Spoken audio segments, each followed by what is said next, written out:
Welcome to iTeam sports.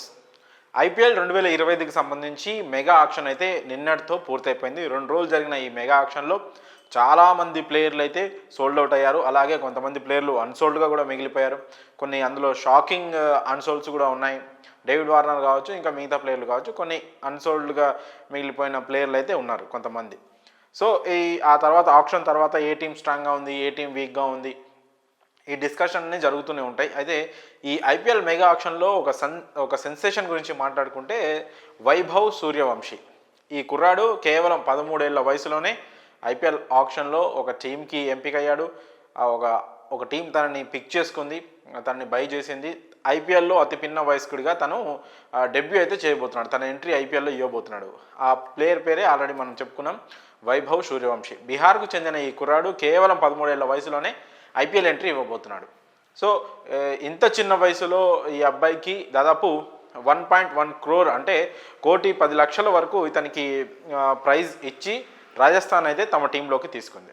So 13 ఏళ్ల వయసులోనే ఈ అబ్బాయి కరోడ్పతి అయ్యాడంటూ సోషల్ మీడియాలో కూడా తన పేరు మారుమోగిపోతుంది. ఆ మీమ్స్ కానీ రీల్స్ కానీ ఈ అబ్బాయిపై చేస్తూ ఉన్నారు విపరీతంగా. ప్రస్తుతం సోషల్ మీడియాలో బాగా వినిపిస్తున్న పేరు వైభవ్ సూర్యవంశీ.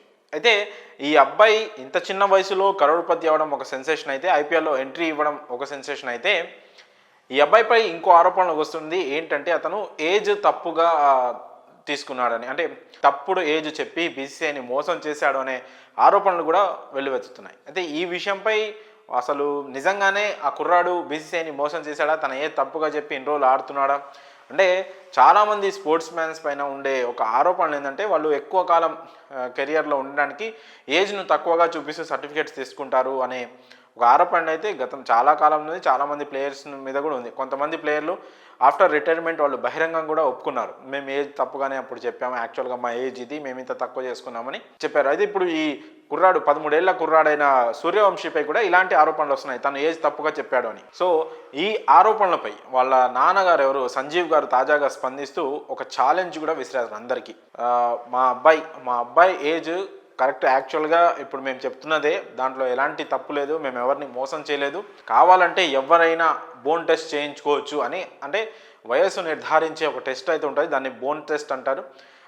ఆ బోన్ టెస్ట్ చేస్తే ఎగ్జాక్ట్లీ వయసు ఎంత అనేది కూడా రిపోర్ట్లలో వస్తుంది. సో అలాంటి ఏజ్ని బీసీసీఐ గతంలోనే అండర్-19 ఆడుతున్నప్పుడే, అంతకంటే ముందే కూడా బీసీసీఐ ఈ సూర్యవంశీకి బోన్ టెస్ట్ చేసిందని, అందులో కరెక్ట్ ఏజ్ వచ్చిందని, అదే కంటిన్యూ అవుతుందని కూడా వాళ్ళ నాన్నగారు అయితే వెల్లడించారు. ఇప్పటికీ కూడా అలాంటి ఆరోపణలు చేసే వాళ్ళు ఎవరైనా ఉంటే మేము ఎవరికి భయపడేది లేదు, కావాలంటే మరోసారి కూడా ఆ ఏజ్ నిర్ధారించే టెస్ట్ని, మేము ఆ బోన్ టెస్ట్ని చేయించుకోవడానికి మేము సిద్ధంగా ఉన్నామని కూడా ఒక ఛాలెంజ్ని అయితే విసిరాడు.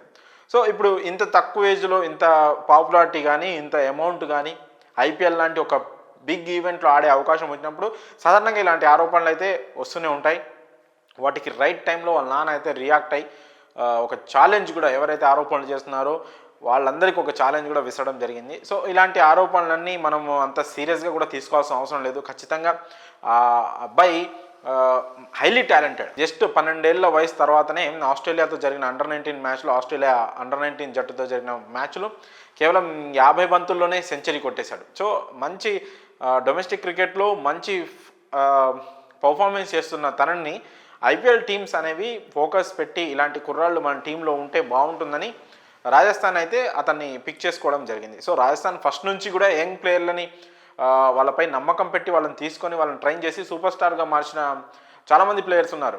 యూసుఫ్ పఠాన్ కావచ్చు, రవీంద్ర జడేజా కావచ్చు, రాజస్థాన్ నుంచి పుట్టుకొచ్చిన వాళ్ళు. ఇప్పుడు రీసెంట్గా సంజు శాంసన్ కావచ్చు, అలాగే రియాన్ పరాగ్ కావచ్చు, ధ్రువ్ జురేల్ కావచ్చు, వీళ్ళందరినీ రాజస్థాన్ ఓన్ చేసుకొని వాళ్ళకి ట్రైనింగ్ లాంటివి ఇచ్చి వాళ్ళకి హెల్ప్ చేసి వాళ్ళ క్రికెట్ డెవలప్ అవ్వడానికి ఎంతో హెల్ప్ చేసి ఒక యంగ్ టాలెంట్ని అయితే వాళ్ళు ఎదగేందుకు వాళ్ళు బాగా సపోర్ట్ చేస్తున్నారు. అందులో భాగంగానే ఇలాంటి మంచి టాలెంట్ ఉన్న ఈ సూర్యవంశీ లాంటి ప్లేయర్లను కూడా రాజస్థాన్ వాళ్ళు పిక్ చేసుకొని వాళ్ళని ఇంకా బెటర్గా తయారు చేసి టీమిండియాకి అందించడంతో పాటు వాళ్ళ ఫ్రాంచైజీకి ఉపయోగపడేలా ఆడేలా చేసుకోవడం వాళ్ళ ప్రత్యేకత. అందులో భాగంగానే ఈ సూర్యవంశీని వాళ్ళు పిక్ చేసుకోవడం జరిగింది.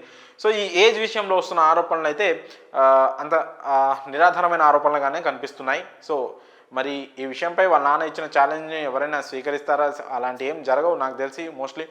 సో బీసీసీఐ కూడా ఇలాంటి విషయాల్లో ఖచ్చితంగా పర్టికులర్గానే ఉంటుంది. ఎందుకంటే ఒకళ్ళని అలా వదిలేస్తే మిగతా వాళ్ళు కూడా అలా చేసే అలా మోసానికి పాల్పడే అవకాశం ఉంటుంది. కాబట్టి ఎవరి విషయంలో కూడా అంత ఈజీగా అయితే ఉండదు. ఖచ్చితంగా ముందే ఇలాంటి టెస్టులు అవన్నీ చేస్తూనే ఉంటుంది బీసీసీఐ. అందరి విషయంలో ఫిట్నెస్ టెస్టులతో పాటు ఇలాంటివి కూడా చేస్తూ ఉంటుంది. మరి ఈ వైభవ్ సూర్యవంశీకి ఐపీఎల్ మెగా వేలంలో 1.1 crore ప్రైజ్ దక్కడంతో పాటు అతనిపై వస్తున్న ఆరోపణలపై కూడా మీ అభిప్రాయాలను కామెంట్స్ రూపంలో తెలియజేయండి.